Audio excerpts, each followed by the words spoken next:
Previously on High Scores, High Stakes.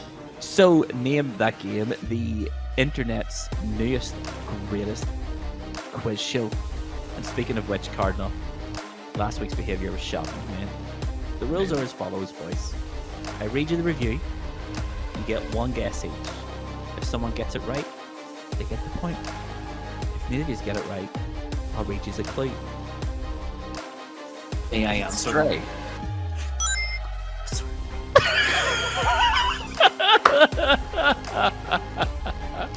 Sorry. Cardinal Smith did a swear. Maybe there'll be a buzzer system next week. Well, I do distinctly remember saying, should we use buzzers? And I got told, don't make it too complicated. So here we are. That's all I'm saying. Maybe next time you listen to me. The challenge game, PGA Tour 2K23. A front nine round of golf on the Royal County Down. There will be the regular points, and on top of that, we're going to throw out some ludicrous amount of points. First off, if anyone gets a hole in one, you get 10 bonus points, and for every stroke under par, you will get 1 point per stroke. I don't know if you knew about this in the game, but the training tells you about this. I did. What the hell's that? If you hold square button, So you can. you can do it once per hole, and it will tell you where your ball's going to go. So Love has just scored an eagle here by using some kind of putt hack. -7. Beautiful stuff. 5 birdies, 1 eagle for Luvva. I just want to say my original score was -6. So Luvva was still no with way. beat me by 1 stroke. We have found ourselves in quite the situation. 3, 2, 1 points. So the challenge winner is me, so I get 3 points. In second place is Tom, gets 2 points. And Cardinal came in third, so he gets a 1 point. And then obviously Sherry's come in last week at 0. So our scores under par.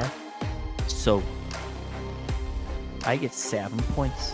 So if we add that to the 3 points for winning the challenge, I finish this with 10 points. Tom, 6 plus 2 gives you 8 points. Cardinal, your 1 point and your 4 strokes under par give you 5 points. The leaderboard for you looks like this. You've got 14 points. Tomahawk, you also have 14 points. I also have 14 points. And Sherry has 3. Now, on to this week's episode.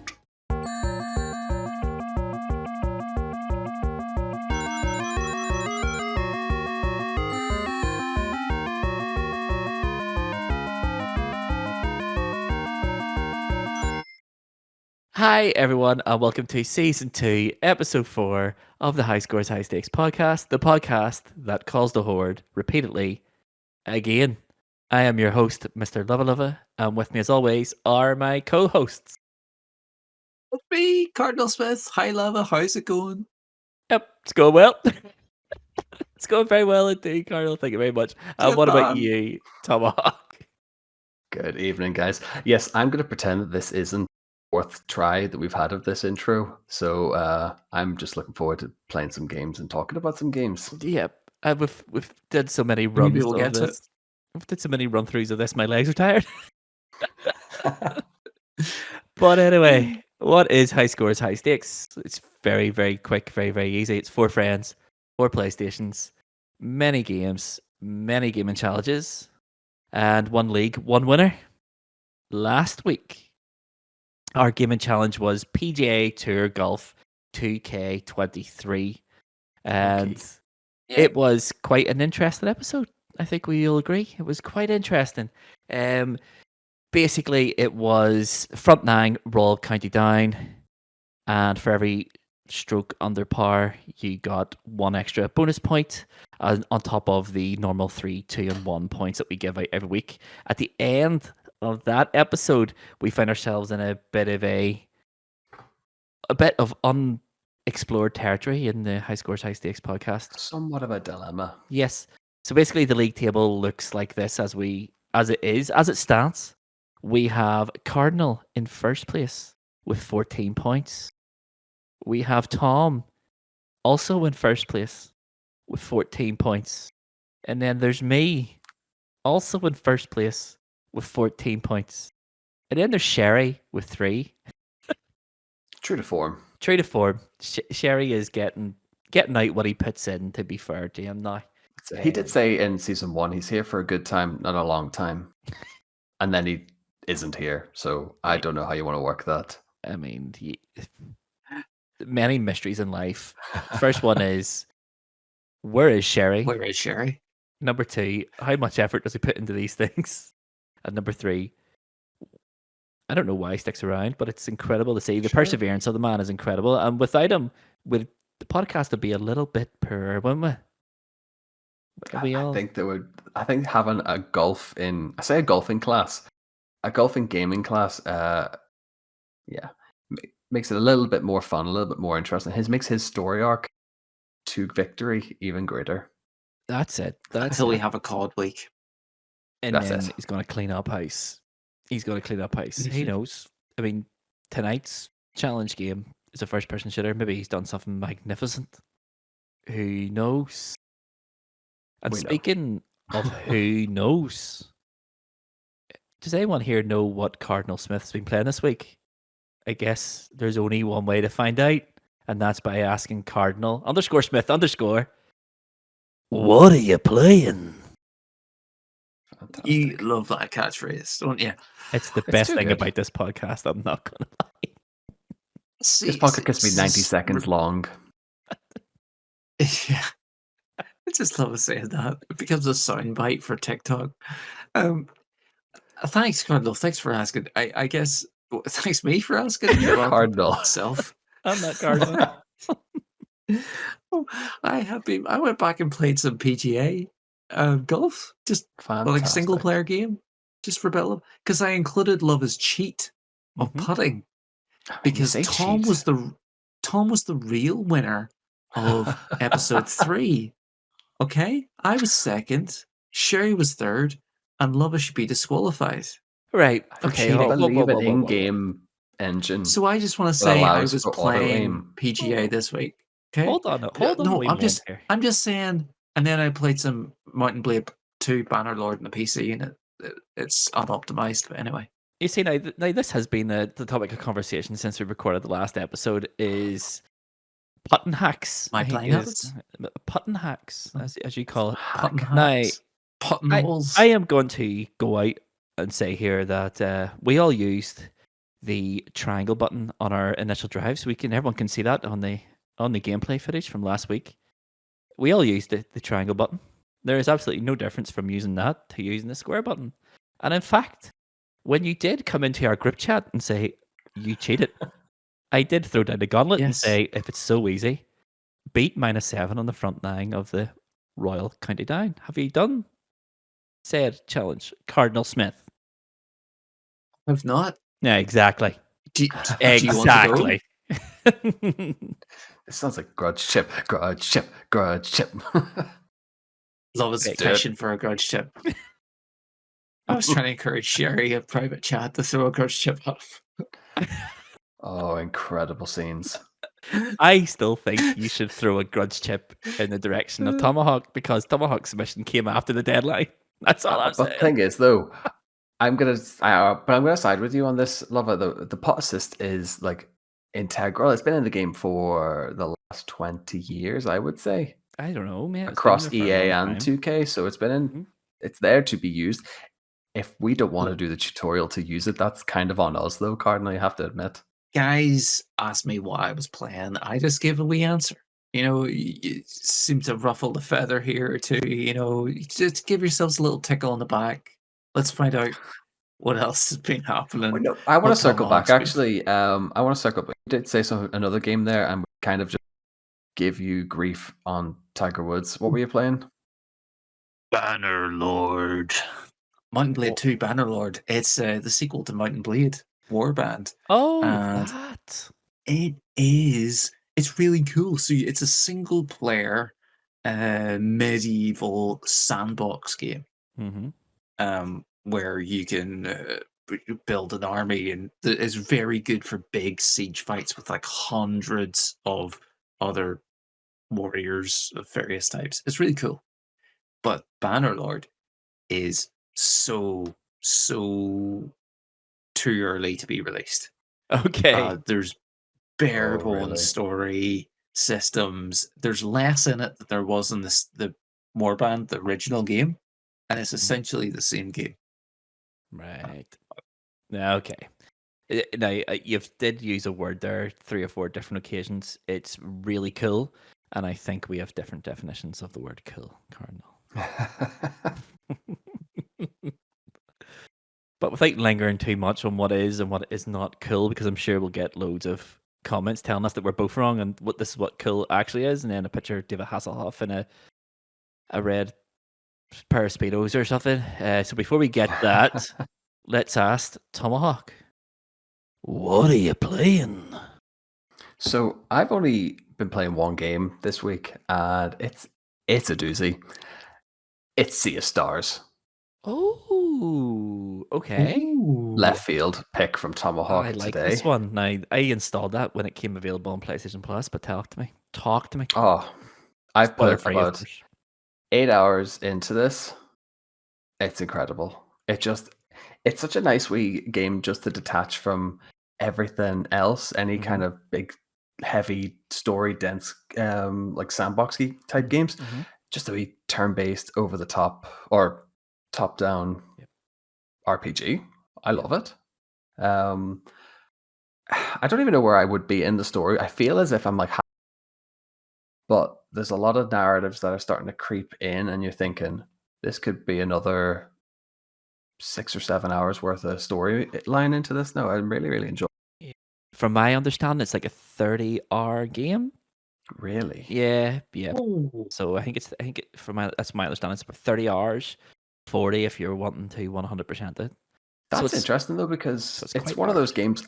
You go through the tutorial, and a lot of it's like told in a flashback where like the two characters that you have, they've learned their powers, they get to hone in on, and then they're just sent off into the big bad world to go and beat a wizard. That's all you're told, really, and you just kind of go figure it out.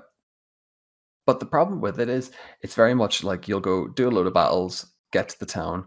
There's no NPC really offers side quests so far. Okay. It all just seems to be go to this person, they'll tell you what to do next. Go to this person, they'll then fight them, and it's okay. Like it's a bit weird in that regard. I figured for a game that's so large there'd be more side missions to do, but I think it just has one single narrative, which I suppose isn't that bad. It's not going to distract me then. Well, that's quite good because it's one of those things. It's kind of like a lost art, that sort of style of RPG. Because I know it's from the guys who made The Messenger, that side-scrolling platformer from like a few years back. It's done like Ninja Gaiden, and I know they said in an interview I was reading. Actually, I can't remember their name, but after they said like they wanted to capture the classic SNES top-down RPG as we remember how they play, rather than how they actually play. So I like that because it just I just miss being able to play a game, it has a story, and you go through it. And there might be like 1 or 2 wee side quests that don't make you travel across the map for no reason other than to inflate the playtime. Go to that cave over there and kill that monster because it's got my son's amulet, whatever it might be. Yeah, it's very linear. Yeah. Good. I have no issue with that. I'm looking forward to playing it. I've downloaded it, but just haven't had the time at all to even The start. bosses are quite cool because they vary in load. The first main boss you fight is like the main wizard who trains you tells you to go and find this misty wizard type character, this sage, and then he then takes on this stone form, and you have to fight a cloud monster with a stone sword. Love it. And then I'm fighting the next boss. I'm fighting a giant salamander, so it's varied. But I love it. I'm on board. I'm on board. It's got nothing but great reviews, and I know it sold more in its first week. 100,000 copies? More than the first week than they expected it to sell this year. So Fair play. Well done. Congratulations. Very impressed with it. Now, that's only 8 hours put into it, and that's 8 hours of like really putting story mode into it now. Good. Good. I will say save and save often. Okay. Yeah. Yeah. I'm looking forward to starting it. But as I said, once I have time, I'll start it. Because I want to start that, and I want to start Final Fantasy VII Retrograde. Oof. So deep. Have you played the remake? Yeah. No? Yes and no. Yeah, I played the teaser demo that came out. It was like the first maybe hour and a bit, and it was great. Oh, yeah. And then I bought the game, and the game is sitting in my cupboard, still in itself. Yeah. Of course it is. So there we go. Of course. Yeah. Because it wouldn't be like Luvva to buy games upon games upon games and never play them. I know. The So many man's games. ambitious, though. He wants to play them someday. And that's it. And I saw that trailer for the next part, Rebirth, whatever it's called. That looks awesome. And I want to have the first part under my belt by the time that game comes out. When's that? February, isn't it? Yes. Yeah. I will say it's not massive to play through. So I don't think it's going to take you like 30 hours, to do it. But yeah. Okay. So that is my the plan. The Retrograde, there's like a side bit with a different character. It's quite short as well. Yeah, I think much shorter. It's all well and good what Luvva plans to play, but I think what the world wants to know is, Luvva, what are you playing? I have been playing one singular game, and it is... Never heard of it. It's Guacamelee. It's Guacamelee Super Turbo Championship Edition. So basically, I just thought Super Turbo Championship Edition was like DLC. I knew it bumped the co-op from 2 to 4 player, and I thought that was it. But I was wrong. The amount of content in this game that's been added is incredible. So there's whole new areas, effectively doubled the length of the game, and I'm near at the finish line. But it's getting quite difficult. It's a Metroidvania, but it's also like a scroll and beat 'em up, and you get all these moves and you can level them all up and stuff. But I'm just stuck. There's just one room that I know is so close to the end of the game, and I just can't get through it because it just throws all these high-powered enemies at me. So I'm just trying to fight my way through it. But yeah, what a game! It's not my first time playing it. It's probably my third or fourth time, but it's the first time playing the Turbo Edition, and it's unreal. It is an. Is it one of them games that it's like no matter how well versed you are in it, it still is a challenge? Yes and no. I don't know. I think the first time I played it, I played it through on the PlayStation Vita, and I think it took me like 12 hours to complete it. And then I played it on the PlayStation 4, and it took about 8. And where I am right now, it's taken me 4, and that's with the added content. It's okay. Like there's a scale to Metroidvanias. You have the ones that are brutally difficult, kind of like Salt and Sanctuary and stuff like that, where they're just it's brutally difficult. And then you have like the middle ground, which would be like Ori, and then you have like the big world, not too challenging, easily it's completable by most people. That's where Guacamelee would sit. This added content, it probably puts it somewhere in between where it started and the like Ori sort of level of difficulty, but it's way easier than Ori. Way easier than Ori. I think I died like 600 or 700 times in Ori. And I've probably died about 20 or 30 in Guacamelee. I don't think there's a death counter at all in it, but it's a brilliant game. Brilliant game. Drinkbox Studios. Really fantastic work. Nice one. And for those who are watching the video, Cardinal has this blank expression on his face. Do you need a refresher on what a Metroidvania is? I watched the last episode. I listened in. It was really good. But that's it. That is subscribe now. That is all I have been playing. I did about 15-20 minutes in.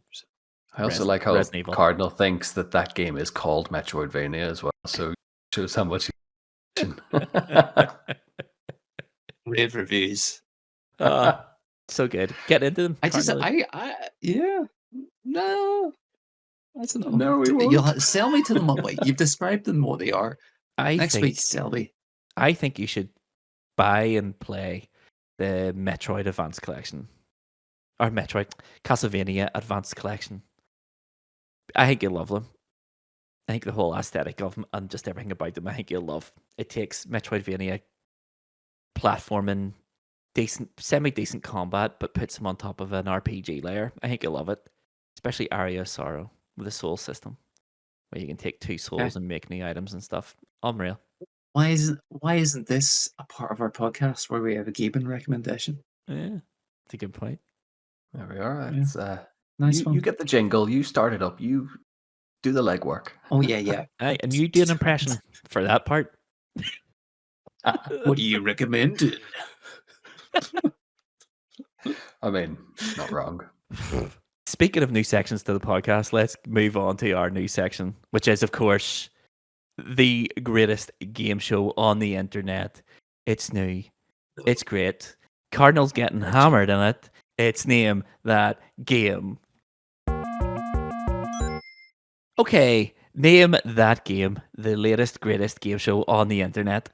Basically, what it is I have spent too much time scrolling through Amazon video game reviews, and I have picked 2 of the best, and Cardinal and Tomahawk have to guess what game this review is referring to. Now, this is for pride and stuff, but we have been keeping count, and the current scores in Name This Game make for damning reading on Cardinal's part. So right now, the score is Tomahawk 5, Cardinal Smith half. So Cardinal has it all to do. Now, I will say one thing. To sort of equal it out, I've tried to avoid 2 niche games. Alan Wake 1, Alan Wake 2, Resident Evil 7, Resident Evil Village. I've tried to avoid niche games. These games are massive, massive, massive games. And I know you've played Red Dead Revolver 2. At least one of them. You've played at least one of them. Not what it's called. Just remember the rules. It's 1 guess per round. And that's it. Right. Okay? Sound. Let's do now, it. Audience, help me out. If someone gets it right after the review, then that's it. The point's theirs. If no one gets it after the review, I'll read a clue. If someone gets it, then there's 3 clues. Okay. If no one gets it by the end of the 3rd clue, then it's over. Move on to the next game. But are you ready to name that game?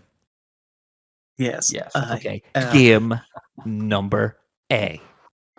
This game is perfectly servable. This game is perfectly serviceable. It's got a very good narrative and very good graphics. The combat is a touch loose, but again, it's acceptable and you do adapt to it. I would not recommend any version other than the standard edition. The deluxe edition costs an additional £30 or £40, but there is no substance to this additional cost. The skin pack that comes with the deluxe edition is not worth that additional cost. Speaking of additional costs, there are tons of microtransactions to be had. Again, only superficial items available at a high cost. Stick to the standard edition. This game is good. Cardinal, Tomahawk. This game is good. Name that game. Just because you mentioned transactions. Yes. And last week's game was absolutely hounded through the PGA 2K23. No. Although, good logic, but no. I went down the same logic here. So I went with skin packs, microtransactions. It's got to be an EA game. Maybe. But now I can't remember any EA games, so I'm going to go with FIFA 23. No. Incorrect. Are you ready? Clue number 1. This game is based on a number of well-known IPs.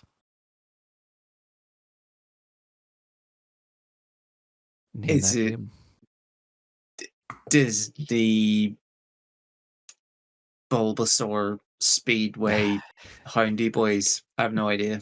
No. I need a bit more Cardinal. I can't remember Speedstorm. No, it's not Speedstorm. Although you're in the right sort of track with what sort of game it is. You've just given Tom a second clue. No, I You've just given Tom a second clue. Just listen. You have. Think about the review and think about what sort of game that's describing. Go on ahead, Tom. Is it Rocket League? No, it's not Rocket League. Okay, so clue number 2. It was made by Square Enix, and it made its debut on PlayStation 4 and Xbox One. Name that game.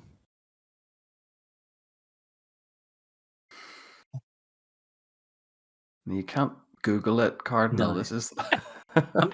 I know. I'm thinking, hands up here. He said it was. It was Alexa. Search for.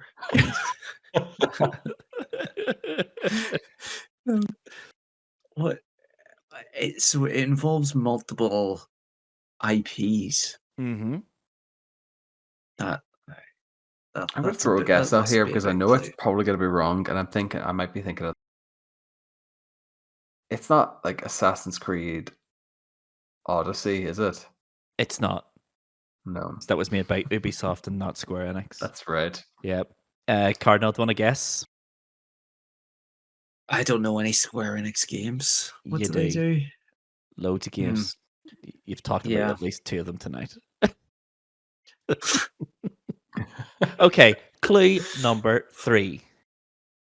It was made in collaboration with Disney, and it is a game as a service game. Name that game. Kingdom Hearts 3. No. Tom's got one more chance. Yep. Square Disney. Square X and a Disney. You see, I'm very much inclined to go with Cardinal's guess of Disney Speedstorm because I'm sure that love is. It's not Disney Speedstorm. Okay, so that means neither of you get it. The game. No, that's it. The game made by Square Enix, released on PlayStation 4 and Xbox One, in collaboration with Disney, is Marvel's Avengers. Come on, guys. It's a game as a service. What? It described games as a service. Graceful. Is this not the same game that's also going to cease to exist in a few weeks? It's already gone. I think it disappeared in July. Oh, right. Mm-hmm. So, pathetic showing, boys. That was pretty handy. Terrible. The review perfectly describes the games as a service. I thought it was going to get answers like Anthem, Destiny, The Division, maybe even Marvel's Avengers. Are you ready for game number 2? Let's see if we can redeem ourselves. This one was a massive, massive, massive success. So, big time expecting us to get this one. I can see why. Yeah. I can see why this game was well received and recommended. Environments are beautifully rendered, controls are responsive, and it's no doubt a well-crafted game. Missions are, on the whole, enjoyable enough. Yes, they do become samey.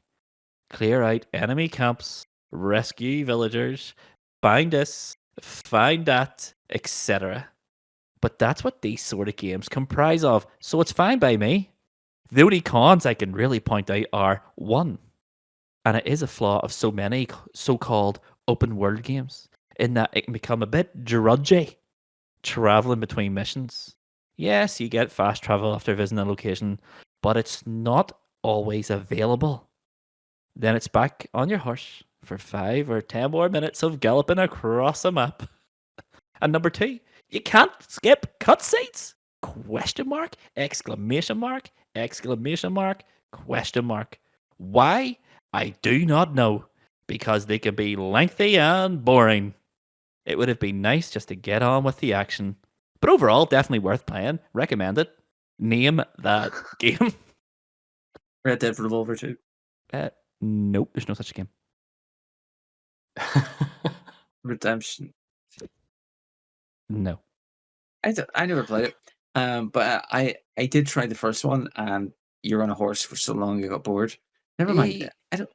Who skips cutscenes? I mean, I know. if This you've year, never you do. I played, know. well, to be Play fair, through 1, you never skip cutscenes. Oh, Yeah. this guy skips cutscenes, and he I says do here know a guy they're who bought he says they're Metal Gear boring. 3 and gave it back after the first day because there was too many opening cutscenes. Wow. So he Yeah. wanted this. I'm gonna throw out a wild card guess here, and only for the fact that it's open map and horse and potentially unskippable cutscenes. Is it Metal Gear Solid 5: The Phantom Pain? No, but Ugh. pretty good guess. This game made its debut on PlayStation 4. Name that game.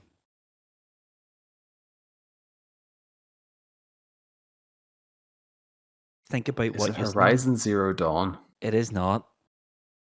It is not Horizon Zero Ugh. Dawn. Think about what you know about this game. It's open world, unskippable cutscenes, horses, boring It's the cutscenes. unskippable cutscenes that's getting me. Is it Red Dead Redemption 2? For the second round in a row. No, it's not Red Dead Redemption 2. Clue number 2. Good Lord, Cardinal. It's amazing. I said Revolver the first time. This game got an update for the PlayStation 5. Name that game. It's not Division 2 then. Can't be Division 2. Just stop throwing. This is the problem. This is why you're I'm 4.5 not- no, that's points not an answer. behind. He's making bants. Come on, Jay. That's banter about there being no update. I've said that before. But what's your guess here, Cardinal? What was the clue? It's been was- updated for PS5. It was originally released on PlayStation 4. It got an updated version for PlayStation 5. Is it Oh, I don't is it know. Horizon Zero Dawn Forbidden West? It is not Horizon Zero Dawn Forbidden West. That was PS5. Your I don't face know, is a man. PS5. That's childish. Think about that. You're right. I'm sorry. Open. There's only a horse in it for a What- small what was period of that? time. Is it The Last of Us Part 2? You love The Last of Us Part 2 every week so far in my game. The Last of Us Part 2. It is Says not The Last of Division Us. every week. It's not The Last of Us Part 2. You said this last week, and I told you The Last of Us Part 2 has never got a PlayStation 5 upgrade. Never. It has. It hasn't. It has. It hasn't. What? Let me ask you a question. Mm-hmm. What's that Souls-like game that came out a while ago that I can't remember the name of? You who can't remember the name. This is. Oh, Elden Ring. You mean that? Is it Elden Ring? It's not Elden Ring. It's not Elden Ring. Are you ready for Let's get the clue number last 3. clue? Yeah. Now, the last clue should be a dead giveaway. The It's those developers. two you're talking about. The developers of this game got given honorary citizenship of the place where this game is set. Don't know. Pass. I'll give you a further That's not my clue. guess. The developers were Sucker Punch Interactive.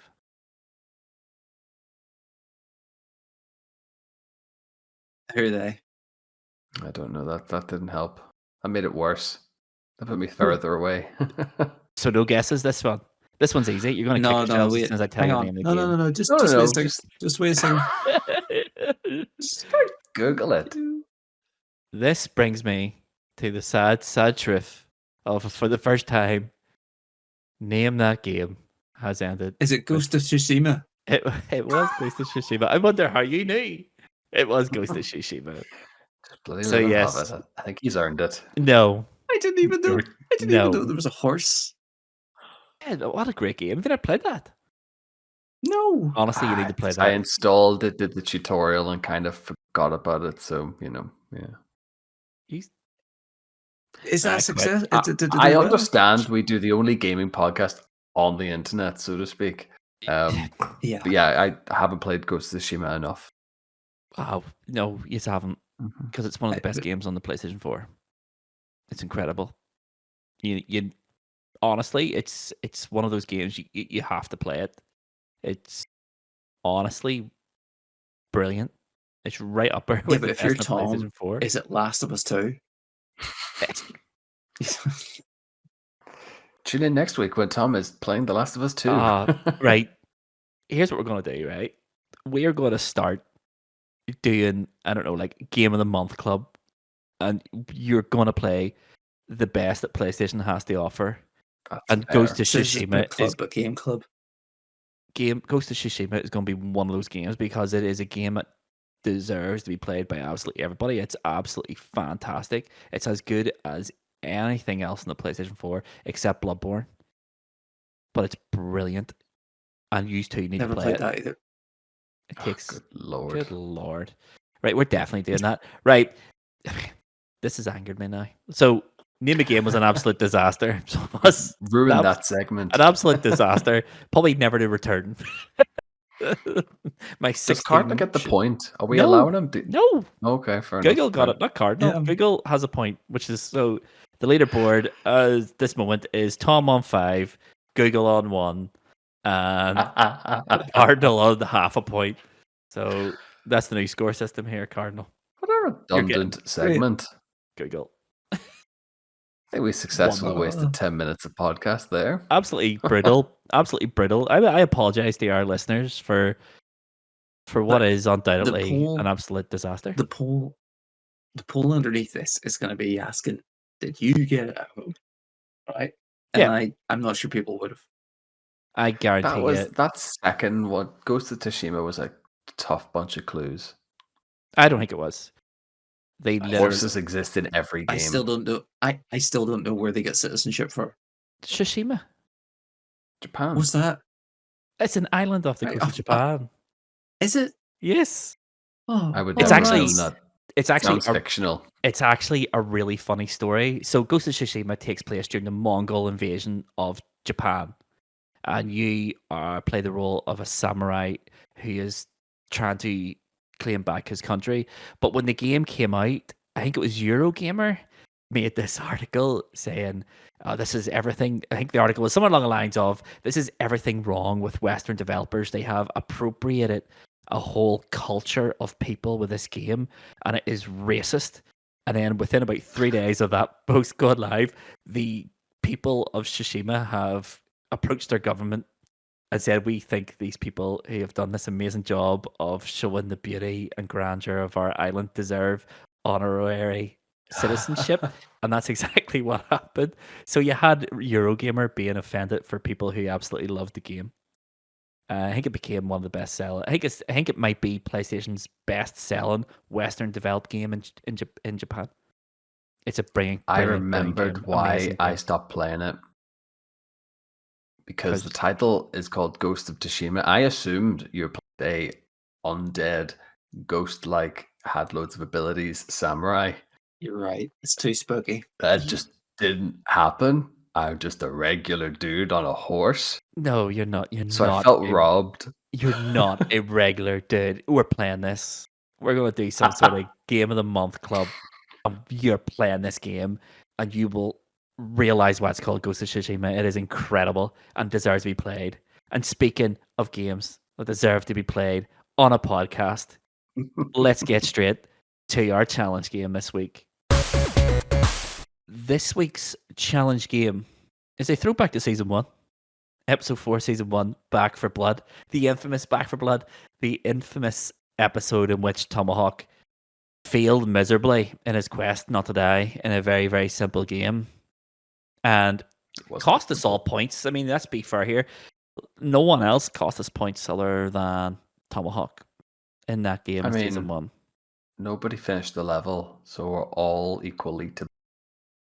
No, but I'm equally more so. You're more equally to blame for the whole thing. So basically, last year the challenge was really, really simple. Play through one level of the hardest difficulty, and the mission was the bridge. And basically, what I had to do was just get to the end of the level, and we all had to survive. If we all survived, we all got 3 points. Unfortunately, Tom failed just before getting to the cruise ship, which means the rest of us all then got brutally murdered as we were outnumbered by the zombie hordes by precisely 1 player's worth of zombies. It's So funny how those metrics work, isn't yeah, it? it's really weird. It's really weird. The game director. That's what it is. What we're doing is we all had a really good time playing that game. Cardinal at the end of the episode says he would love to revisit it. That's exactly what we're going to do. So what we're going to do is this. We're going to do the same mission, but rather than start at the highest difficulty, because we failed miserably at that, we're going to start at the lowest difficulty. We're going to do the bridge. If we complete that difficulty, then we're going to move it up a difficulty, and we're going to do the same mission again.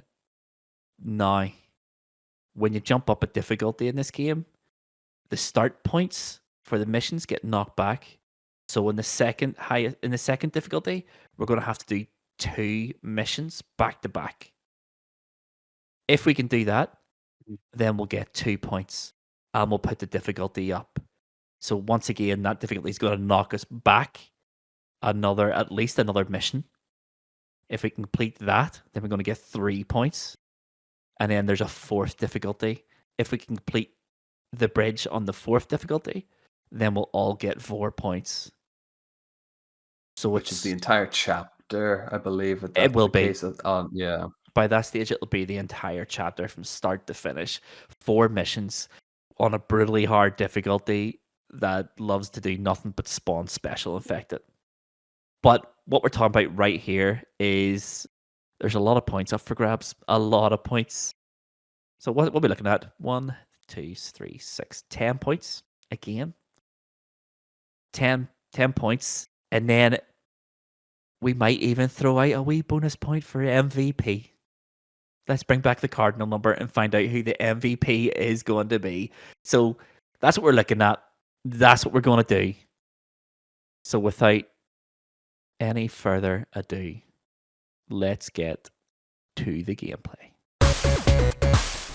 So this week's challenge game is revisiting the challenge from Season 1, Episode 4 and Back for Blood, which is, can we complete the crossing on any difficulty level?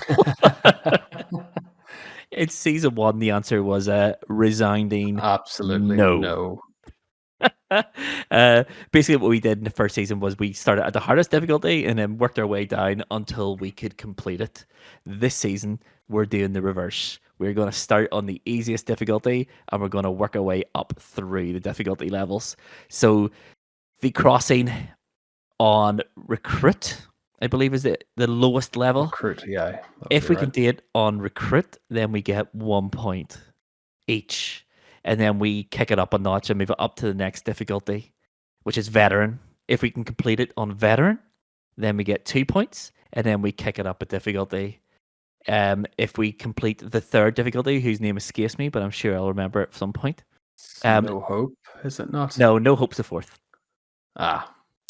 If we can complete it on the 3rd difficulty, then we'll get 3 points each. And if we get it all the way to no mercy or no hope, whatever it might be called, then we will get 4 points each. At the end of this run, no matter how far we get, there's going to be an MVP who will get 1 bonus point. So, Tom, in lieu of Cardinal Smith, could you hit that play button, please? So this is the crossing. The mission is called The Crossing, and it's the same as Season 1. All we have to do is make our way across a collapsed highway to a cruise ship, and then blow up the cruise ship in order to sink the highway and create a safe zone for the survivors. We failed this miserably in Season 1. It was shocking. And I think, as you say earlier, it was just a case of actually getting a usable run, because we figured it was going to be tough enough anyway, but to do it so badly, I think at one point we thought that the episode was going to be about 20 minutes long that way. Yes. We managed to salvage it, but basically our plan last time was blow up the gas tank and then run. That was the plan this time as well, and that's exactly what we did. We blew it up. Oh yeah. And we all started sprinting across the bridge. All of us this time. I believe. Well, like this, I think there was an element of teamwork. I think this time actually like listening to each other as well. Yes. I did accidentally knock Luvva off the side of the bridge there. I don't think that was you. What I was doing was making sure that you were behind me because I knew you were behind me, and I was spinning around and running backwards, and I just sort of veered too close to the edge and fell over myself. So that was on me, that one. But yeah, no, this was quite good. I think this is one of the very few times we've managed to coax Sherry into a voice chat. Oh yes, that's playing. Right. He's not keen on the voice chatting, to be fair, at the best of times. No. But we're officially at a foursome for the first time in 2 seasons of High Scores, High Stakes. Yeah, and this is officially the furthest we have gotten in this challenge, and it was pretty simple. So again, at the start of this round, all my plan was blow up a tank and run across the bridge. And that's exactly what we did. But in the lowest difficulty, what actually happened was we got ahead of the infected spawn. So across the bridge, we encountered nobody or nothing. And it wasn't until we got into the cruise ship did the zombies start spawning again. Did the spawn catch up with how fast we were moving? That's right, yes. It was the phrase of the night, I believe, was get ahead of the spawn, get ahead of the spawn. Yeah. And you know what, I don't really know what that means, but yeah, we did it. Yeah, I mean, obviously the way this works is like Left 4 Dead. And the game director, the game director reads where you are in the map and then sort of spawns around you to keep you sort of moving forward or to pin you down, whatever.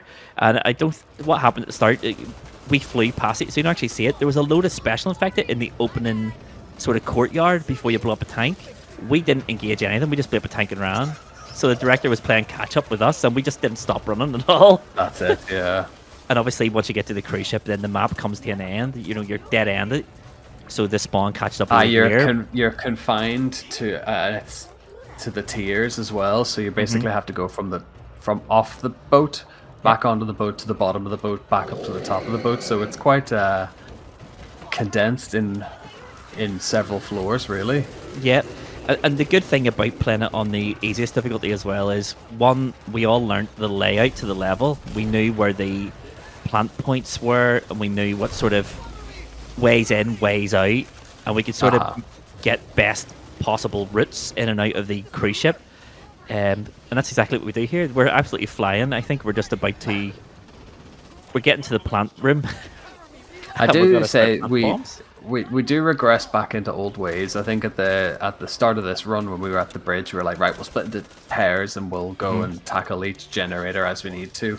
And I think that the second we got back on the boat, we all just went 4 separate well, like, all went in the same way, but we didn't really go off into pairs as we originally had intended. Yeah, but I didn't realize that the planting spots were for both bombs are so close together, so it made sense just to stick together as a foursome. But with planted the bombs, I mean, I have about 30 seconds to get out of this cruise ship. We're on the upper deck, and we're just about to complete this mission. We're Cardinal playing the hero here. And Sherry running around looking for infected, but there we go. 20 seconds. Sherry is still on the boat, being the action hero. Sherry's a laugh though, because you can tell he has played this game a good long time, because he's got all like the custom skins, all of the fancy swag. Yeah, in fairness, after we failed miserably in the last season. Oh, there's me, the last man over the line. Yep. In fairness, once we failed miserably at this challenge in the last season, I went back into the supply routes, they're called, and got myself as many burn cards as possible. So I think I completed the collection of blood cards.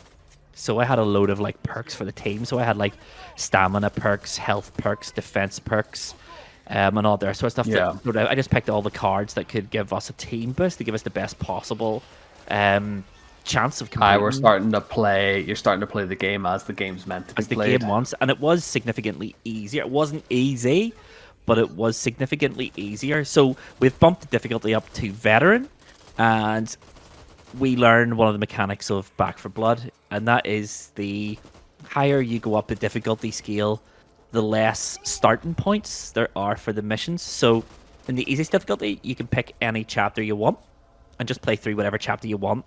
In veteran, it splits the start points, so it's in half effectively. So you have to play through 2 chapters in order to get to the end. When you kick it up to the next level, you're going to have to play through 3 chapters.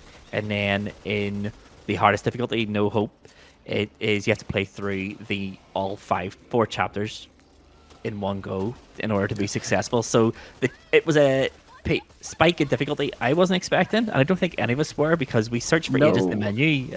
I can't pick where we start, and then I realized what the game was doing. So so now we're playing the mission before the crossing. So we have to complete this, and we have to complete the crossing with 2 lives each. And to be fair, we're working as a team here. We actually almost look like a unit that has talked about what we're going to do. Yeah. At this point, I remember in this difficulty is where friendly fire becomes an issue. So I do remember. That's it. I think Cardinal shot me, and I was like, that take my health off. And I was like, okay, so and if then you're I shot Sherry as well. Yeah. So I remember saying, if you're going to go in front, crouch so we can shit over you, and you'll see that everyone crouches. Everyone crouching. But it worked. It worked for us. It did. It was a very nice treat, actually. It was good to actually. I think this time we were all in sync, pretty much with the instruction. Yeah. You are host and savior, very much laid the ground rules, and we just were willing to play along that way. I mean, as the challenge is, we win or we lose together. So, and that's it. The rule, the name of the game is, we have to complete the mission as a team. And that's exactly what we are attempting to do here, making very slow progress through this swamp. But this swamp, if my memory serves me correctly, in the last playthrough we did, was absolutely brutal. Oh, it infected everywhere. And it pile drives you with special infected. And this here glowing orb thing is something that I do not know what it was at all. Don't know where it was coming from. Don't know how to stop them. But those little glowing orbs were everywhere through this playthrough. It's just a strange. It's too many. Yeah, it comes off those plant things. The little crabby one that comes underground. Yeah, those Beetlejuice things. Yeah, it's just a strange game. It's as good as it is, and it is good. It is a good game. It's solid. It's fun. I think there's too many special infected. I remember playing Left 4 Dead, and there's maybe 6 special infected, but you could learn their names and what they do and strategize against them. But this one's just I don't know how many specials all of them are. Yeah. And they all seem to have very similar abilities, really, as well. They don't. You have your big tank, and then you have your one with the big long arm. Yep. But you don't have a character like the witch in Left 4 Dead. Yes. There's no special like that, and that special actually is terrifying, to be fair. The witch is one of the best game mechanics I've ever played in a multiplayer game. Just the whole fact that you don't have to engage the witch. If you're smart, if you are smart, turn your torches off, walk past her rather than shoot her or whatever, then you can get around her. If you mess up, you messed up, and someone is taking a tank into their health. But the witch was brilliant. But yeah, it's a shame there isn't anything like this in this game that I've seen. I mean, it's nearly like they replaced it. It's like they've replaced it with the crows, because it's the similar mechanic as well. It's it reacts off Left 4 ambient. Dead. Left 4 Dead had that too. Left 4 Dead had car alarms and stuff. Yeah, true. And you could alert the horde by a load of different ways. I don't remember birds, but there was definitely car alarms and things like that in Left 4 Dead. And you could open doors, and the doors would be alarmed and all this here sort of business. And you could alert the horde like that. I don't know. There just isn't a special like the witch, which is a real shame. And there's a couple of tanky ones. You have the big Hulk. You have the one with the big club arm, and they're both tanks at the end of the day. They're both savagely hard. And that's the thing about this game is it is hard. It is the sheer amount of zombies, and it's probably a console power thing. Left 4 Dead was the Source 1 engine, and there's no way it could put this many characters on screen at once. Exactly, yeah. But it's almost as if they went, we should do this just because we can, rather than because we should. But it runs smooth as all hell, and it's a good-looking game, and yeah, it's really no, good that's what I'm fun. saying. Just as we were hitting record there, it tried to autoplay at 720, and this looks a bit trash, but the bump up looks absolutely incredible. Like the gameplay is so well. Like I don't really remember Back 4 Blood playing as smooth as that. It was a good game, and it ran really well for the best part. Left 4 Dead. Yeah. Left 4 Dead was smooth as all hell too. Like it was silky. Even on the Xbox 360, it ran really well. To my memory, maybe I'm wrong, but but definitely on PC. Like I can play Left 4 Dead 2 on my Steam Deck, and it runs full 60. Like it's absolutely beautiful. Absolute great game. So yeah, so here we are nearing the end of the mission. There is a big pile of sand. There's a train carriage blocking our way, and we have to empty a silo of sand so we can climb over the top of it, and then we can get to the end of the level. But of course, in us going to the control room and starting that process, an alarm sounds, and we're gonna sound a horde. So I remember basically in the group chat going, okay, all these zombies are not going to stop. Let's just get to the control room and let's just start the horde, and then we don't have to kill everything. We just need to survive to get through that and get to the end of the level. And that's what we are sort of trying to do here. Yeah, we're trying to make a way. No, that's up. it. It's like you nearly think you can clear the room, but then it just the director just is throwing more and more. I think they're ridden. That's what they're called in this. Yes, I think so. Yeah. I'm trying to Google what the specials are called. But every time I go special infected Back 4 Blood, it's redirected me to Left 4 Dead. So yeah, it says a lot there. There's just so many of them. I don't even think it's important to learn them. But here we go. Me and Sherry and you as well. Now we're all at the control room and we've started the horde. So this is now a timer. A timer has started, and I think it's about 3 minutes. As long as we survive 3 minutes, we should get to the end of the level. Now, it was also at this point where we decide, like, the rule is finish the level. That's it, yes. The whole all of us have to survive is irrelevant because we have a life to spare here. So as long as one of us gets the end of the level, the rest of us will join in the next mission as well. So it's the same as, in my opinion, it's the same as. We'll put a poll down at the bottom of the episode, and whether or not the audience agree whether or not that is a fair change to the rules. No, or I think given the stake and how the course of events in season 4, I should say, or series 1, I should say. Sorry. Yes, I mean, yes, I think 2 years in the future. There, it's like Alien Isolation all over again. I think a slight tweak to the rules is well worth it. But I'm looking at us and our Love is down here. He's needing medical attention. Yeah, and I'm seeing that Sherry's at the top of the stairs with his melee weapon. Yeah, I'm coming to join him and give him a bit of backup there. But realistically, you can survive this if you stay in that control room and just cover the 2 doors and the window. But yep. So in our infinite knowledge, we don't do that. Something's happened here. So we have waited out the horde, and we've all just shouted, "Run!" Run to the exit. Oh, incredible! This is right. And as we are jumping over the carriage, Cardinal Smith gets knocked down. Now he is still alive. He is just incapacitated, but he's incapacitated in an area where we cannot reach him. There is no way for us from this side of the map to jump up and pick him up. So it now becomes a race to the exit before Cardinal's bleed out timer hits 0. Because if it hits 0 and he dies, then we're lost. So we now have to. We're trying to clear here and see if we can get him. I think we all come back and try to jump. I think I come up with a plan. I will crouch, you jump on my head, and see if I stand up, you can get to the top. It doesn't work, and then I'm just like, hey, here we go. This is you trying to jump my head. We just launched each other at the freight train there, and it just doesn't work at all. But I think that's what it's set up so you can climb on it, jump down, and then that's a natural blocker for the next level. But it's your waist high wall in Gears of War. You know those things you spent the whole time jumping over.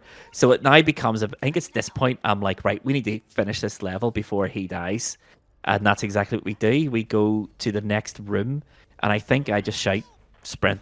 Just sprint to the end. Later. And it's exactly what I do. I don't know what you and Sherry do, but we'll find out any minute. But I just get in the building and then run.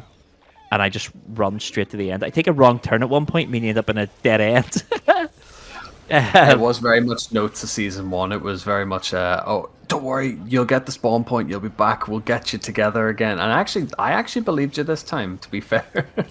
In fairness, even in season 1, I honestly thought once we got to the army sort of like blockade, that was a spawn point. Because you do respawn in this game. You might recall, you see things on the wall, like nets on the wall where the characters are trapped. You have to go captured and stuff, stab them out, yeah.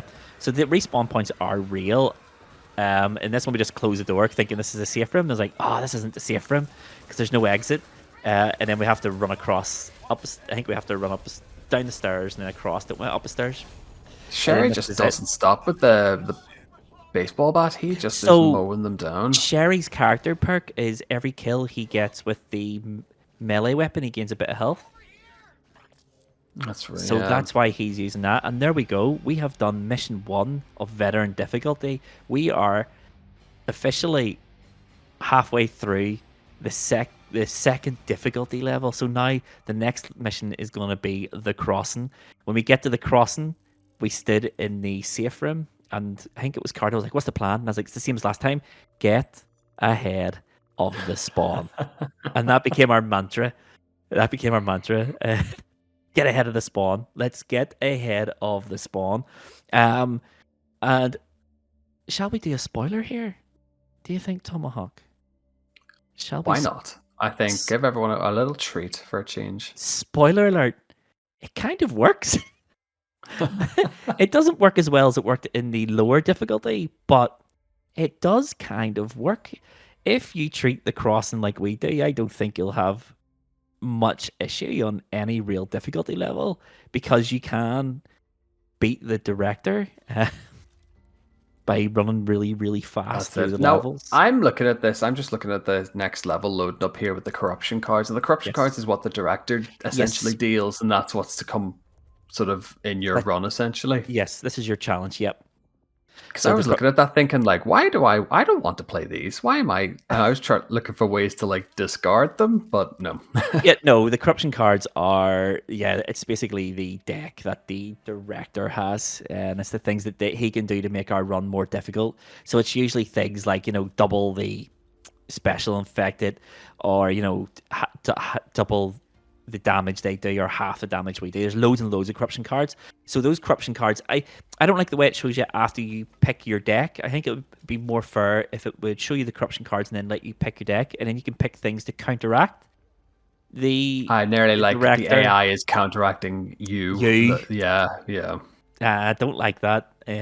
But I suppose it makes sense. I suppose if you could counteract the director, then there'd be very little challenge. But this game is so brutally hard anyway, I think it would be a wee bit more fair. So that's it. We've now started off the crossing level again on the veteran difficulty. And we are expecting a more difficult time this time. But we've got a plan. And we know the plan works. And we're going to do the plan exactly the same way as we did the last time. Right down to you being behind the pack, Tom. Right, bunny hopped to death, yes. I have a feeling that what we should do is we should get merch for the podcast, and we should get ahead of the spawn as our official merchandise. We'll just get t-shirts, stickers, the works. Yep. So there we go. That's us. We've now started our run across the freeway, and I don't know if you heard that, but the horde has spawned in behind us. So we are now officially ahead of the spawn. And we're going to win it. But again, we run across this highway. There's no one there.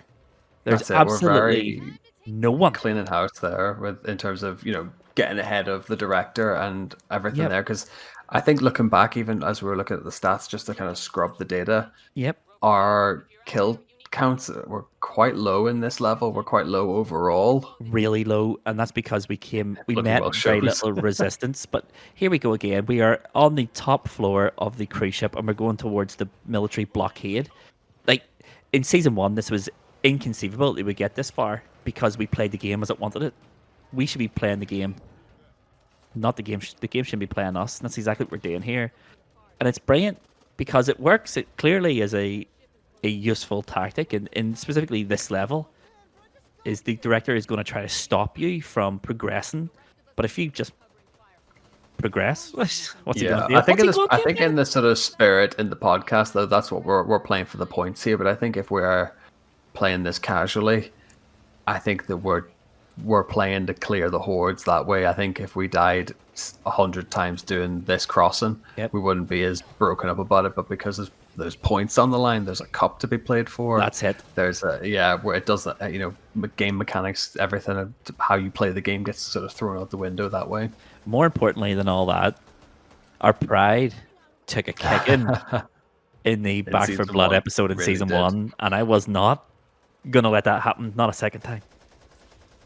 I mean, a good podcast host crew would have not played the game ever again, but we apparently are gluttons for punishment. So there was people in that first episode who said, "You guys suck. You should be ashamed of yourselves, and you should never play video games again." But not only are we playing video games, we're playing the same one, and we are kicking its butt. We are taking it to lose time, because right now the game is losing against us, and we have the same plan for this one. Split off into pairs, or well, not split off into pairs, but pair up with someone and try to stay within touching distance. Who you're with, yeah. Just in case you sort of get knocked down and need someone to pick you up. So there's always someone there, and we are making our way down. We've learnt the pathway.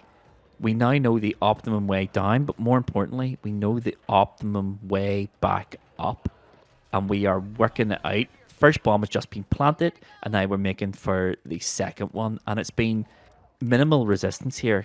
Totally, all the spawn seems to be upstairs. We're downstairs, and now the spawn's caught up with us. But it doesn't matter, because we now have planted both bombs, and we're now going out. But it's at this point where I was like, we need to take this staircase, and everyone runs the opposite way and kind of leaves me to take on one of those big-handed things. I was like, no! So I have taken absolute beaten at the bottom of the stairs.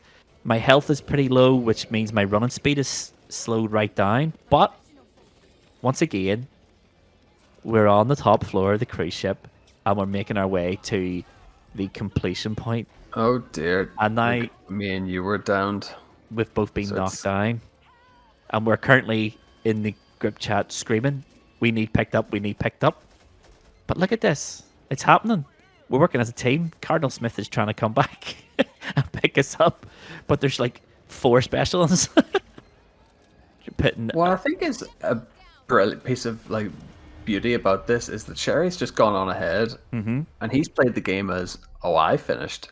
Does that mean we all?" I think this is another contentious moment. Did that mean that we all finished? So yes, because at the mission ends with the timer hitting 0. When the timer hit 0, 3 of us were down, but were we dead? I suppose no, not. We were not dead. So therefore, that is veteran level completed. Now we are on to the next difficulty, whatever it's called. I can't remember. I have Googled this. Nightmare mode. Nightmare mode. So nightmare mode now requires us to do 3 chapters to complete this run. Nightmare mode is a nightmare. Exactly that.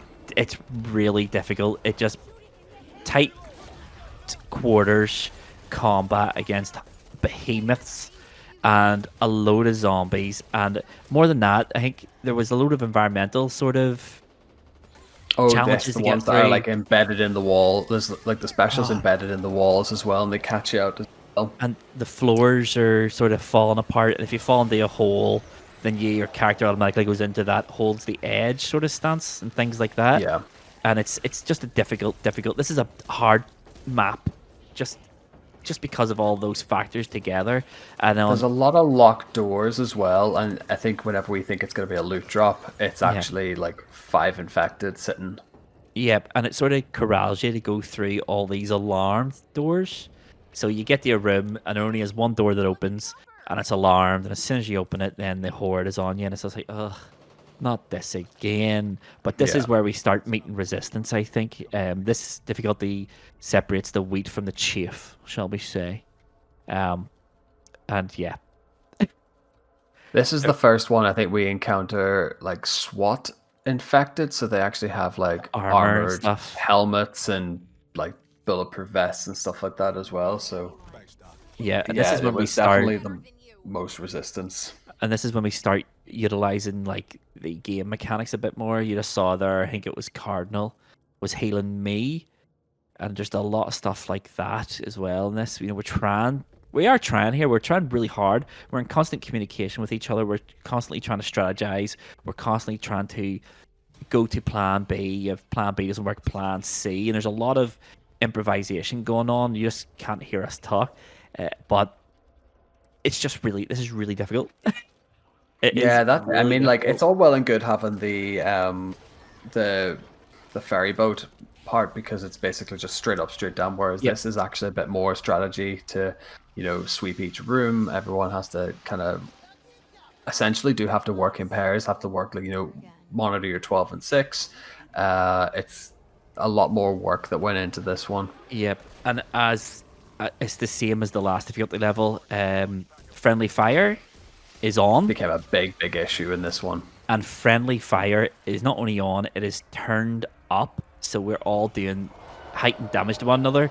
Now, this is the point of the run where there's a lot of environmental things that we're meant to use in order to help us defeat the horde. So there's like exploding things and fire barrels and things like that.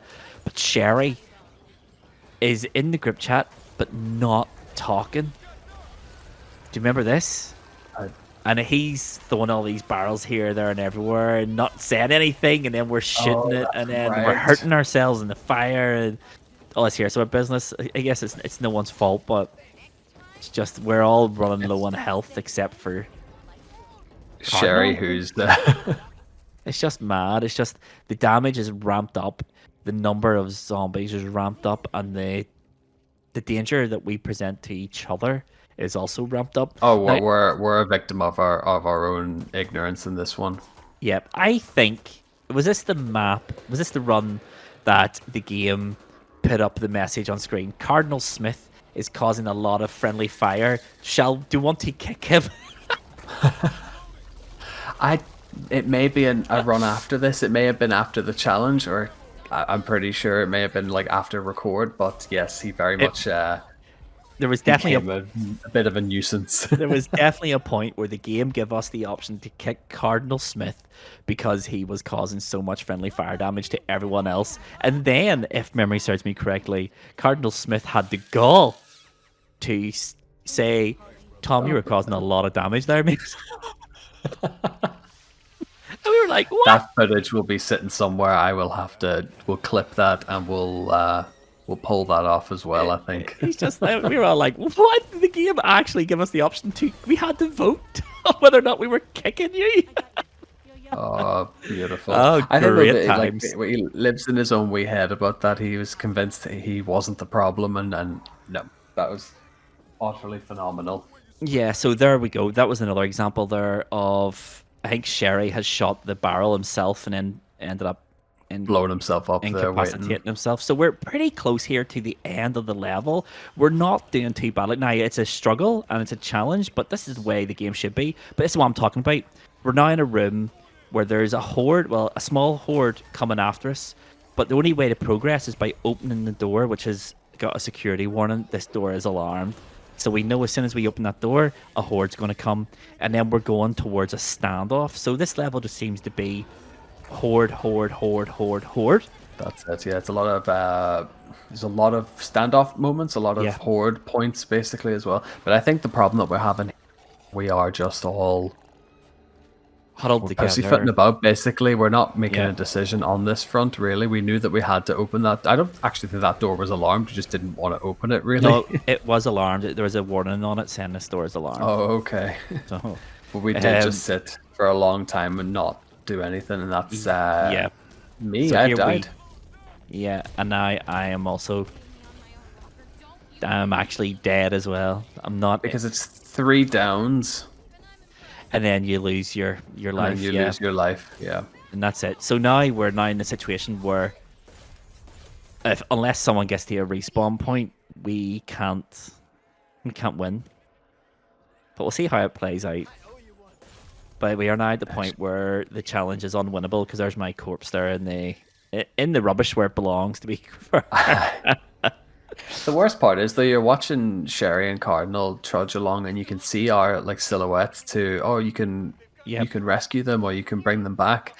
I'm pretty sure they just walk on by. Yep. So Doc there is you, I believe. All they have to do is go into that and just stab you and get you out of there. And then there's me. Now, in fairness here, I think it's Sherry does attempt to rescue me here, but then gets jumped by another horde behind him. Oh, so, yes, he's been ambushed. So he was trying to get me back, but Cardinal's downed. Sherry's dead. So basically I do remember this now because Cardinal was downed but alive. So I think we all just said, just give up. It's not really worth it. And then that is, I think this might be us. We're going into our last continue that we have available. Yeah, and we start again yes, that's from the right. very beginning. The lives.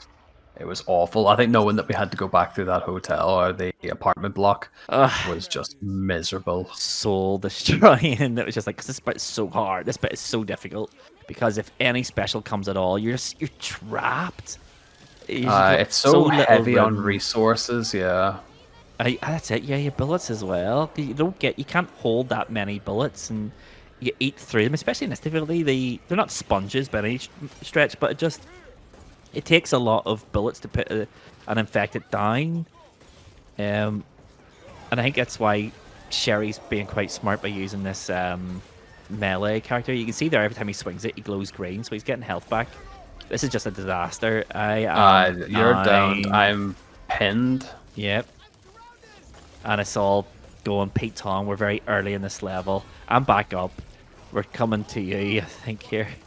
But it's all to be down this early in the map when you know what's coming up. It's not good. No. One thing I will say about it, I really love the blood animation in this game. Mm-hmm. I think it looks incredible. Even the residual stuff on the players, on the weapons. Even when you're looking, you can see Cardinal and Sherry having a wee stare down there, and you can just see we're covered head to toe. Yeah, and I think for a very short period of time, if you swipe at a infected with a bladed weapon, then there's splatter on the walls. So there is, which is quite cool. See, it's those ones that come out the wall and get you, and obviously in the higher difficulties, their reaction times are so quick. Mm-hmm. So I sat there. It took me that wee second just to aim at it. Yep. And it's already jumped me, pinned me down. Now, it's one thing I will say about this is obviously it's a console game. We're playing it with dual analogs, and there is a bit of aim assist, but there's not that much aim assist in this game. I played around before we start playing this with stick sensitivity and things like that, and it's either far too sensitive or not sensitive enough, in my opinion. Did you feel the same? Because I know you were playing about with your settings as well. I couldn't get it to feel really nice. It doesn't have. You're not turning on a swivel anyway. It's not. I don't think it's as sensitive as maybe a Call of Duty or anything like that. But I think that could be in tie with you're not.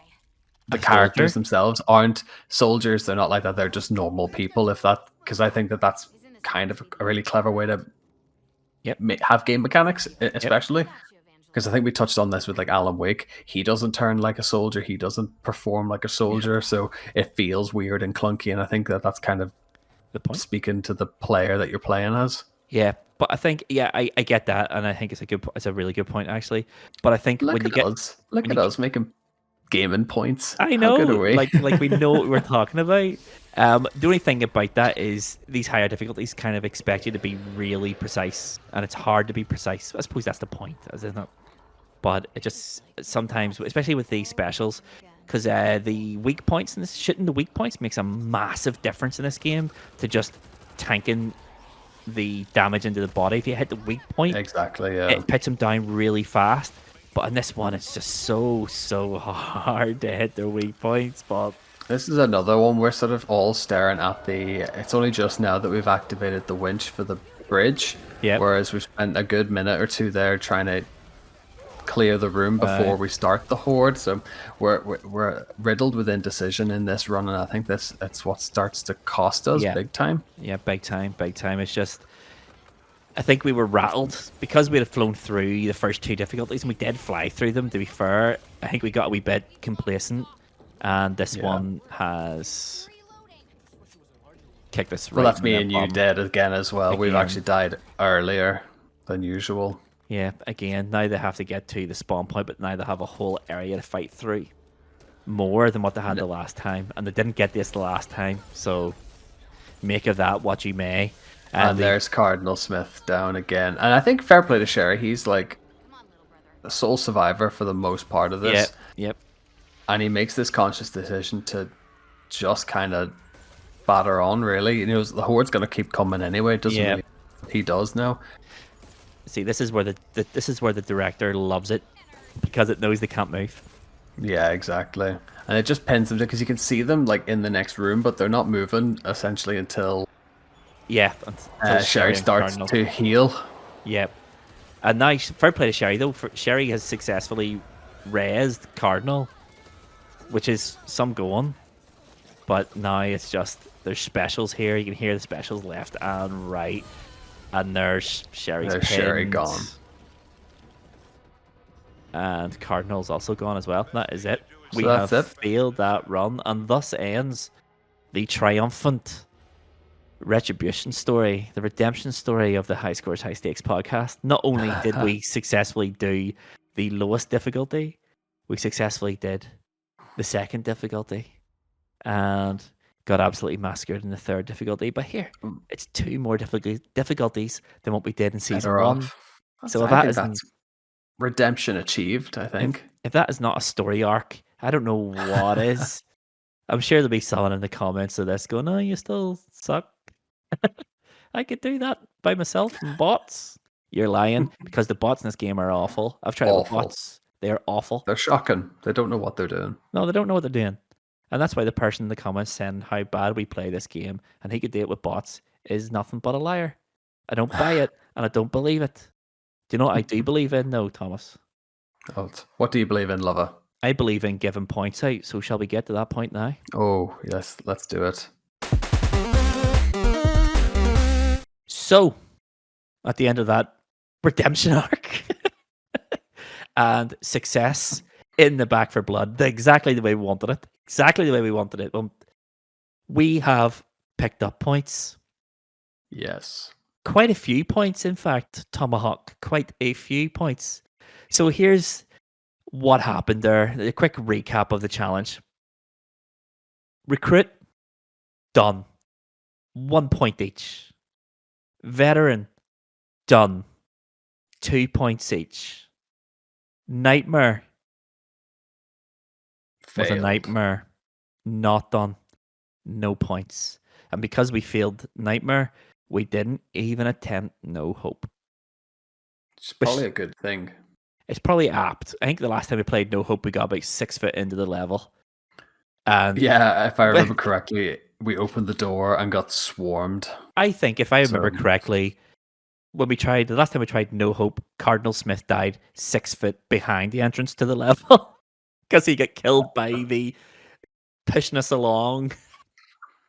That's right. The director forces you into the arena, basically. And if you stay outside it, it just drains your health. And Cardinal died that way because Cardinal's dreadful at games. I think we could agree on that. He's not here to defend himself, so we can say basically whatever we want. And the same with Sherry. Top down. It's not a top down strategy. It doesn't have a hope in hell. There's not a map to be seen in Back for Blood, and that's why Cardinal. That's why he died before he even entered it. We'll focus on the present. We'll focus on what we did achieve. So we achieved quite a bit there. Okay, so basically all of us are getting 3 points each.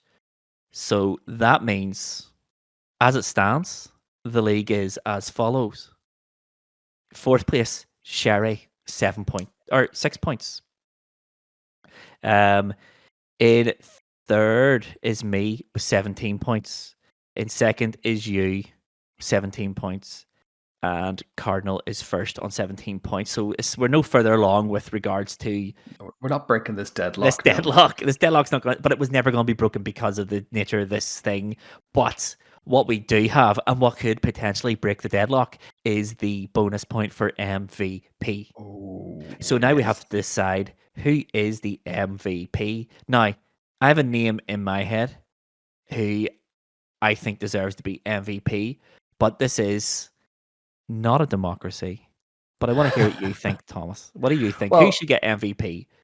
I have one specific name in mind, and only for the type of game that it is, should this one person warrant said bonus point.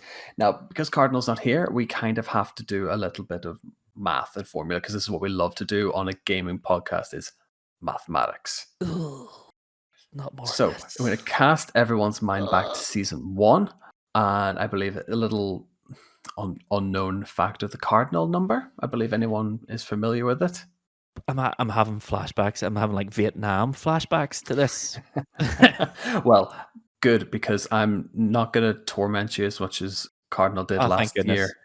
We're going to condense it. We're going to just give you the raw data. Here's what's going to happen. Let's hear it. So we're going to start with yourself, Luvva. Yep. In difficulty 1, you managed 30 kills. Yep. Difficulty 2, you managed 257 kills. What a hero. Difficulty 3, you managed 93 kills. Victoria Cross standard, to be honest with you. So you're right. I should get MVP. I say stop the count. Right. Stop the count. Cardinal Smith, same. We're going to go 1, 2, 3. He did 23 kills in difficulty 1, 228 kills in difficulty 2, and 117 kills in difficulty 3. I mean, scrub level at. I don't also think the Cardinals data is right, because according to him, it says that I got 0 kills in difficulty 1. I mean, that's probably right. To be fair, there wasn't much killing done in difficulty 1 because we're beating the spawn. I don't think that's potentially correct. I mean, it's iffy, to be honest. I mean, the game built around shitting zombies. The fact you haven't shot any zombies beggars belief. So this puts me at a disadvantage. This automatically bumps me out of the running. So you're right. I'm out. We don't need to hear any more of that. Point. Yeah, it's not Tom. So we'll skip. We don't need to worry about levels 2 and 3 on that front. So here's where the data really matters. Mr. John Sherry, 86 kills in level 1. Ooh. 298 kills in difficulty 2. Wow. 136 kills in difficulty 3. Yeah. Okay. I haven't done the adding up in my head, but I'm pretty sure that Sherry has ran away with that in terms of kills. I mean, yeah. I mean, also, I think, to be fair to Sherry as well, there was a lot of time spent there in the last difficulty, especially reviving us. So he would have had quite a lot of revives and stuff like that as well. So I have written a name in my notebook of who I think should get MVP. I'm going to ask you to do the same. Write who you think should get MVP in your wee notebook. Okay, I've dropped my pen, so I'm going to pretend. Okay, you pretend you write it. I will now, for those who are watching this in glorious 1080p, can see whose name I think should get MVP. And I have put in a lovely heart is the name Sherry. It has to be Sherry, right? It has to be Sherry. I have also written it Sherry. So that means that we have to update the league table one last time this episode. Sherry was on 6 points. He's now on 7 points. So the league, as it stands, is me, you, and Cardinal first. Joint first with 17 points. Sherry is now 4th with 7 points. So he is closing the gap ever so slightly, but a point is a point. And as Sir Alex Ferguson used to say, I'd rather be looking at points on the board than games to play. And I'm pretty sure Sherry would have a point on the board, especially when him picking up points is becoming a rarity at this podcast. But he's not here to defend himself. I can say what I want, Sherry. What are you going to do about it? I'll give you the right to reply. The next time you're on the podcast, you can bring it up, mate. Or you can grudge tip it. I don't care. Sherry is getting... You're dying to get someone to grudge tip this, I know for a fact. Honestly, right? Honestly. I think these last 2 episodes, there's been...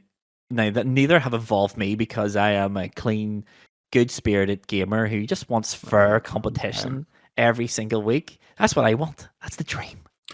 Now, there has been 2 incidents in this past couple of weeks that if I was involved in, I would be grudge chipping. Last week, your score submission that beat Cardinal by 2 strokes was late. Like, and it was like not even like a wee bit late. It was a good few hours late. If I was Cardinal, I'd be grudge chipping that. And if I was you, I would be grudge chipping Cardinal, trying to call you the team killer. Win the game, give us a vote to kick Cardinal. Are you joking me?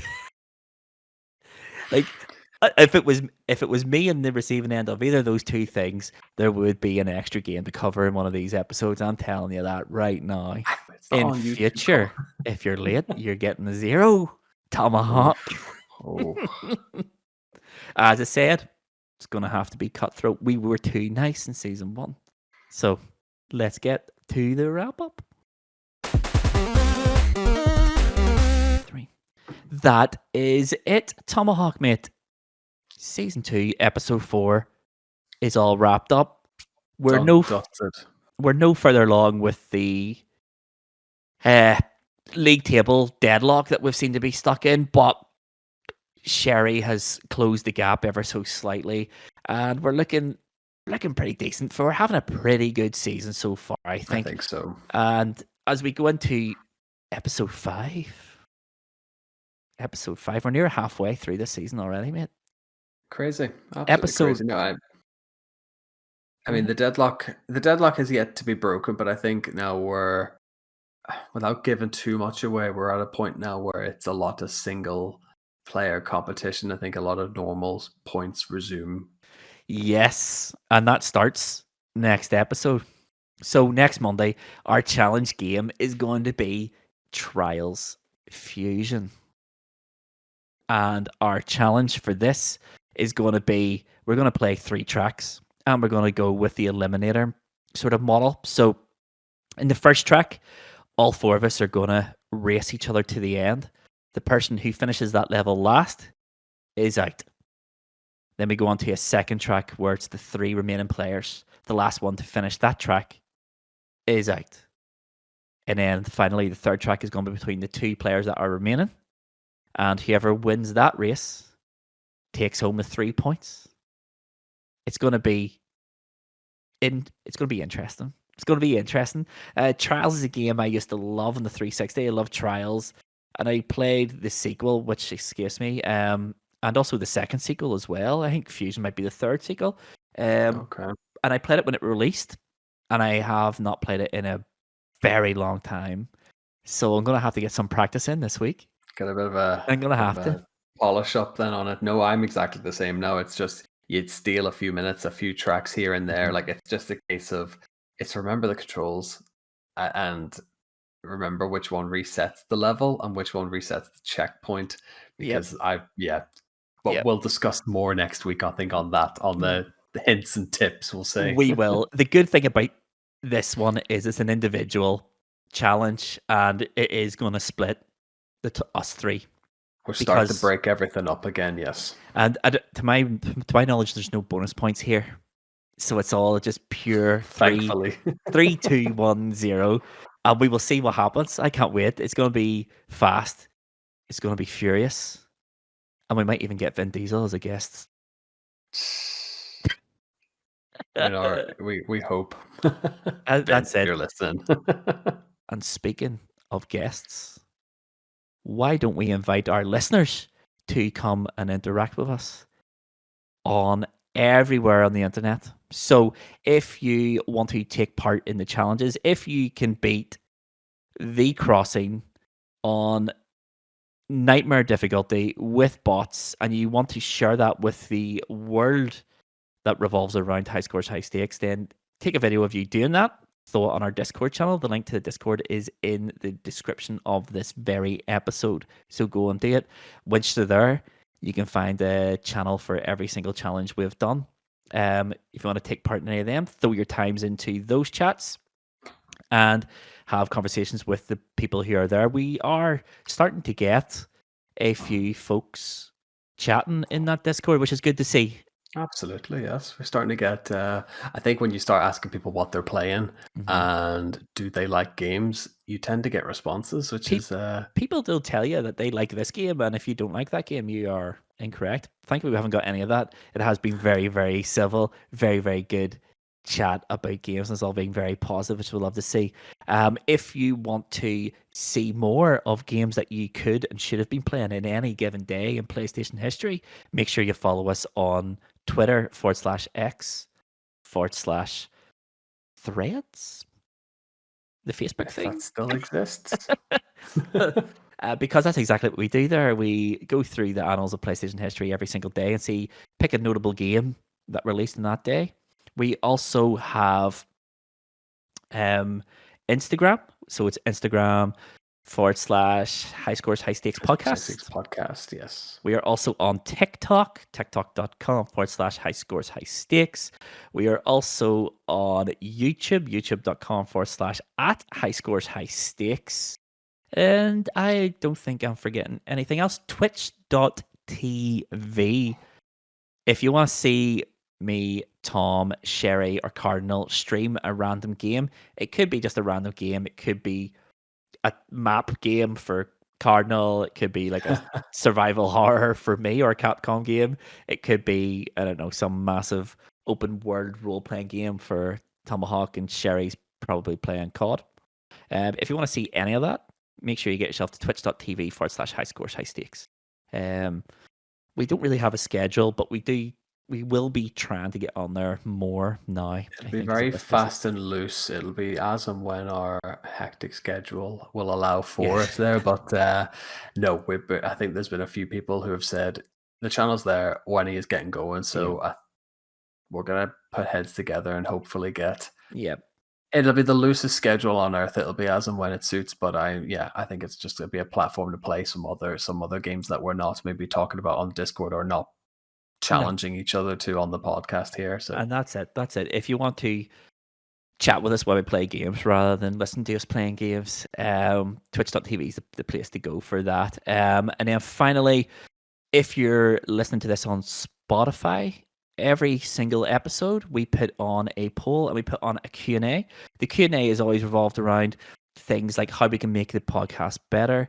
It's kind of we kind of rely on those to make this podcast better. It's good to give you guys, the listeners, a platform to tell us what we do well, what you would improve, or things that you would add, or things that you would take away from the podcast. So if you are listening to this on Spotify, scroll down, take a few seconds of your time to answer the poll, and even give us a wee written response on the Q&A. It makes a big difference. And it lets us know here, this works, that doesn't work. And we'll get rid of the stuff you don't like, and we'll try to add more of stuff that you will like. But I think that might be the most professional wrap-up I have ever done. See what happens when Cardinal and Sherry aren't here to interrupt or just be a distraction. So that just leaves us with two things left to say. Wherever you're watching /listening to this, don't forget before you go to hit the follow, like, subscribe button to get notified of when we do more things. 5-star reviews. You don't have to write one, just give us a wee 5 stars. Cause I don't know what it does, but big podcasts ask for them, so I'm going to ask for them too. And with all that, I don't know, shameless self-plugging, it leaves us one last thing to say, and that is, I've been Mr. Luvva Luvva.